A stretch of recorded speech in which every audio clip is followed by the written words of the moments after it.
Sous le soleil, les 14 points d'avance du Kiboubou ont fondu en seulement 18 minutes. Les Citizens marquent d'abord grâce à Charles Van Zuylen, mais aussi sur cet essai conclu par Juan Nollet.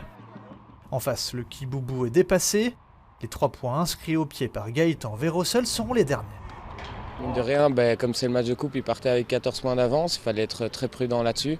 Donc non, le message était très clair pour tous les joueurs, il fallait dès la première minute tout donner pour se mettre à l'abri. On est vraiment rentré mal dans ce match, aussi bien défensivement qu'offensivement, on n'a pas su se trouver. Mais après, un peu d'orgueil, je pense.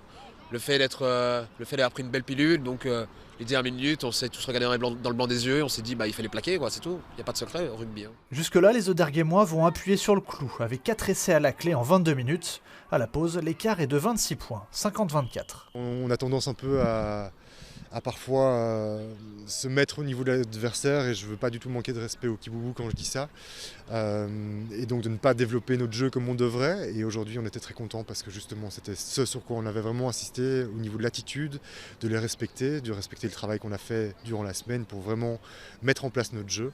Et aujourd'hui on a réussi à le faire. Quasi déjà qualifiés, les pensionnaires 2D2 vont encore enquiller 6 essais. Difficile de tout vous passer, alors on en a sélectionné 3. Le premier marqué par le virevoltant Robin Lombard. Le second suite à ce rush de Charles Van Zuylen.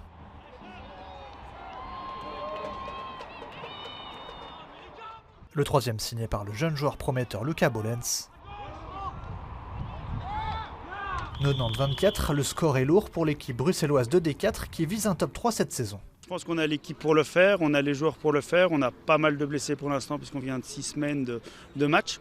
Mais voilà, on a vraiment une bonne équipe, des bonnes qualités individuelles pour notre division et donc je pense que ça pourrait faire un top 3, on l'espère assez facilement.